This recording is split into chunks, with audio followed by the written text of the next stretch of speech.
Those of you with experience in web development might recall that with HTML, divs or elements without any inner children can self-enclose. The same rule applies to JSX, meaning in our index.js file, we can change this app element from 2 tags to 1. So let's go ahead and do that. App and a self-enclosing tag. Next, we'll focus on structuring this application. First off, we'll add some template JSX to the app that we can work off of later. Then, we'll add some styling to the piece by adding a CSS file. Let's go ahead and add the structure. Let's start by adding a title div to our main component. So let's delete this text right now and add a div for the title. And we'll just say countdown to December 25, 2017, Christmas. Now we're going to add some structure for the countdown clock. We'll have 1 outer div and 4 inner divs. One will be for the days.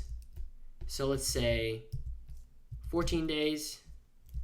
And of course, we're just making this up for now. We'll say 30 hours. We'll need one for the minutes as well. 15 minutes. And then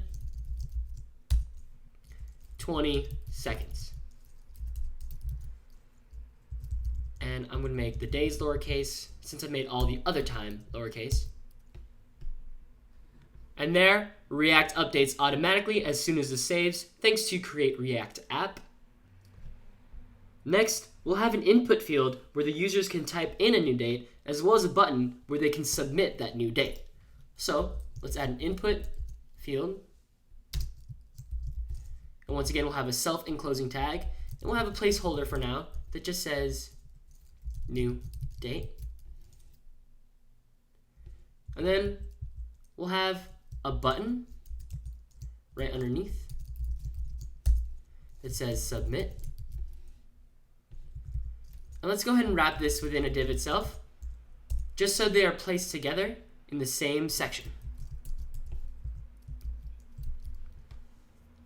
And there we go. We have some templating for our app.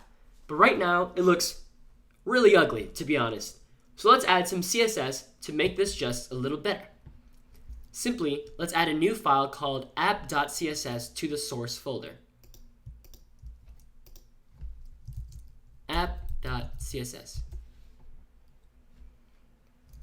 First, let's make a global app class.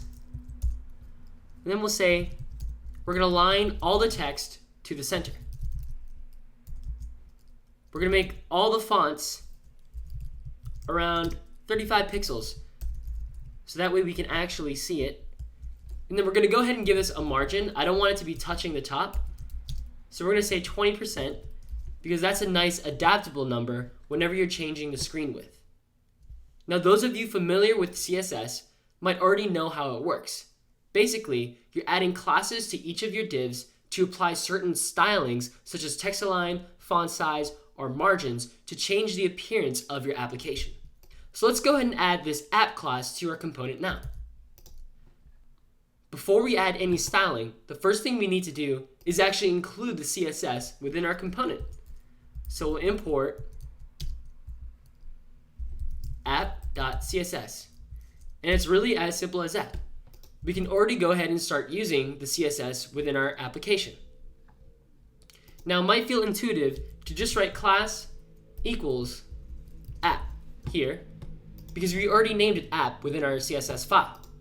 However, if we save this, we'll notice that none of the stylings get passed down. That's because class is already a reserved keyword within JavaScript. So JSX uses a different keyword to name class names within their templates.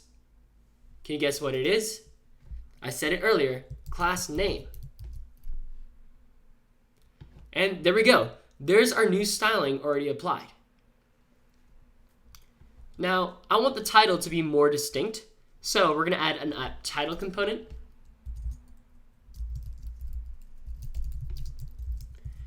And to make it more distinct, I'm going to increase the font size.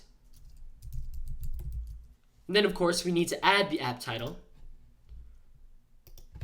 Class name equals app title. And there we go. It's much larger. And I'm going to go ahead and resize this just so we can have the full effect. Nice. And then each of these divs are going to have a separate class name.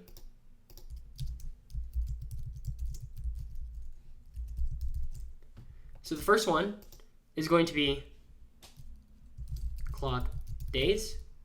The next one is going to be clock hours. The next one is going to be clock minutes. And the final one is going to be clock seconds. Let's add the styling now. And the reasoning behind this styling is that I want all of these to be in line. I don't like how there's a new line in between all of them, so we're going to change that now. So for my clock hours, I'm going to say the display is in line. And then for my clock days, I'm also going to say that the display is in line. And there we go. We see them line to line. And then, of course, we need to do that for the minutes.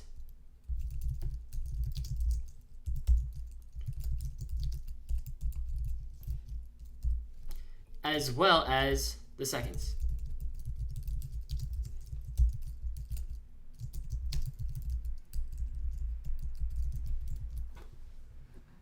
All right, cool. However, we're kind of being a little inefficient with our CSS. We could actually significantly shorten this by using a CSS trick. If certain classes share the same property, we can actually shorten it. We can just use a comma and say that clock hours also inherits the display inline. And as we save, we see that the same styling still applies. So we'll do the same thing for the clock minutes, as well as the clock seconds, to make our code that much more efficient. And then of course, look, they're pretty much touching each other. I can't really differentiate that these are separate words. So let's give them all a margin of 10 pixels. And there we go. That's enough styling for now. Don't worry, we'll have a trick up our sleeve later to really tie in the whole styling and look of this application. So let's go ahead and move on to the next video.